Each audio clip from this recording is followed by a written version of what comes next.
Other pastors throughout Canada right now are greatly persecuted for opening their churches and for right to worship. We love you. Good afternoon, Niagara.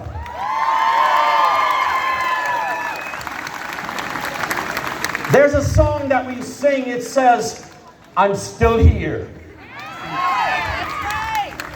Somebody asked me, I thought you were supposed to be arrested. I said, I thought the same, but it still hasn't happened. And I thank God for that.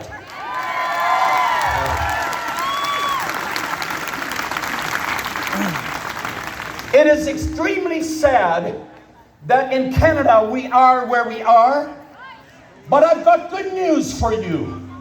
We have someone that is on his throne. His name is God. Our King is Jesus. You will never win. You will never win fighting God. Get on the right side of history. Get on the right side of prophecy. Get on the right side. Stand with God. You can't go wrong standing with God.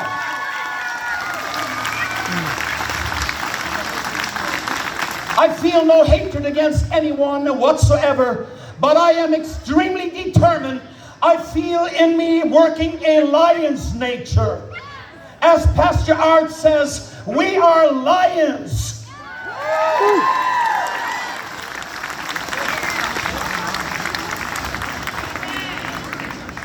We have a fellow pastor, Tim Stevens, in prison in Calgary right now as I speak. I hate that. That is wrong. Shame.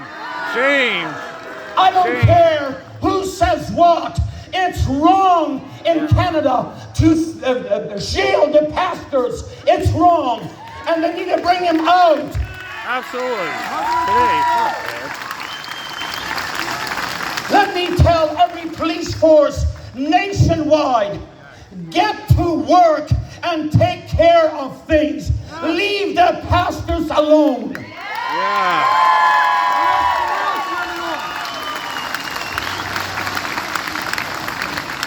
But if the police force gets too involved with the pastors, watch out, we might get you saved. Because when you deal with a pastor, you don't deal with just a regular human being, not in ourselves, you know what I'm saying. But we are conduits of God. We are representatives. We are ambassadors of God. And in case you disagree that a pastor is that, then they should shut down their church.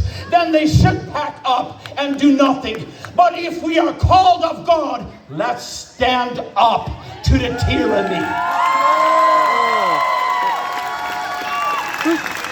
There is an arrest warrant out for another young fellow pastor in Manitoba. A church building is fenced off in Edmonton, Alberta. I wish I was in Edmonton this coming week. I would enjoy taking that fence down. Apparently on July 1st it's coming down. Let's cheer for that. Should have never come up in the first place. A church building is locked in Waterloo, Ontario. Our very own church building that we worked hard for right from a cornfield is presently locked up. I'll just say it, by the devil.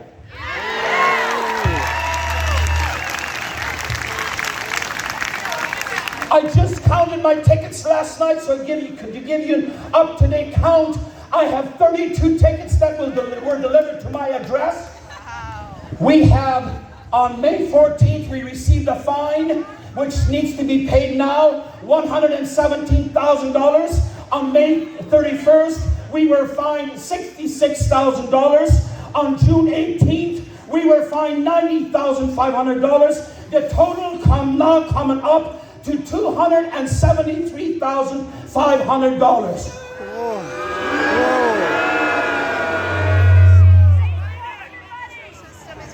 Just brace yourself. I'll say something. I'm known for saying controversial things. I may as well not let you down this morning. As far as $273,500, I'll say, since Ottawa is in the business of printing money, print some extra for me.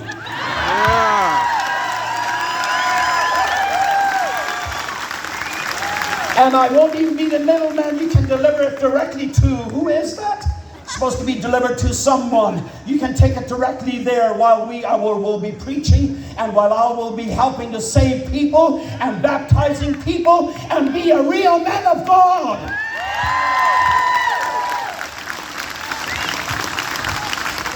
Churches continue to be targeted by our governments without any evidence that they are a source of significant outbreaks. We haven't had one death, thank God, and every death is tragic.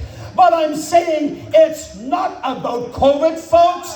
It's not about COVID. It is about control. And that's why they hate the churches.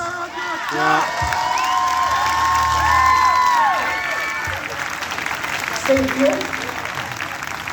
Randy is my boss. He tells me what to do. There's some weak spots in there, and I don't want you going through. All right, I'm not very heavy. Okay. So, our situation is so dire, is that the way to say it? Our situation is so serious that even a U.S. Senator just 2 days ago, and I won't bore you with it, I don't want to read the whole letter, but Senator Josh Hawley says, listen,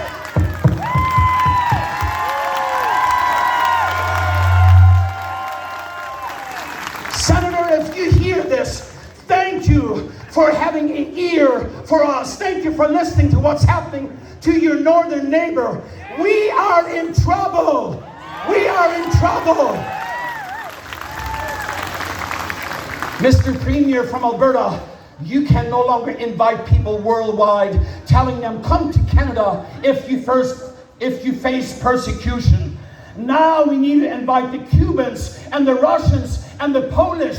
We need to invite all of them and ask if they could come and change our locks at the church houses.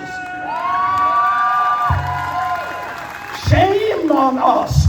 Shame on Canada. What we have done in this beautiful country. But I've got news for you. We aren't giving up. We're claiming it back. What you see here today, this is normal. This is normal. And in case you would like to attend a church service that's very enjoyable, 10:30 tomorrow morning in Elmer, Ontario. We have extra excitements there. We usually have a drone flying overhead by the police. We have all kinds of excitement. We have people parked beside the road. We have people holding a sign up there saying, Pastor Henry is there for the profit. He's not a prophet. So some nice things going on there. We have been determined, whether it was drive-in service or whether it was outside, whatever it is, they cannot shut God down.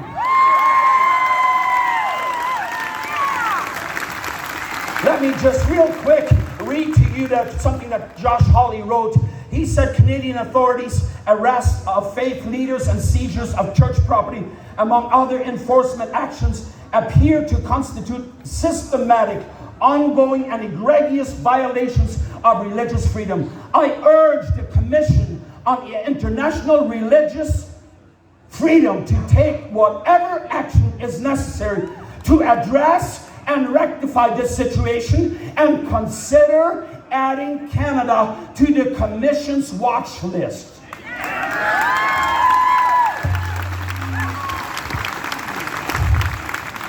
That's where we are this morning. And in closing, before I pray, I would just like to read you one short verse out of the Bible. That's my testimony. Psalm 118 verse 6 says, "The Lord is on my side. I will not fear. What can man do unto me?" Pastor, you don't realize what could happen to you. I guess by now I realize everything, because you've been doing it in front of my eyes. What is it? Jail, fine, ticket, summons? What do you want? And I might end up in jail. If you hear I do, please don't expect me to sign that I'll get out of there, because I'll be preaching in there and getting people saved.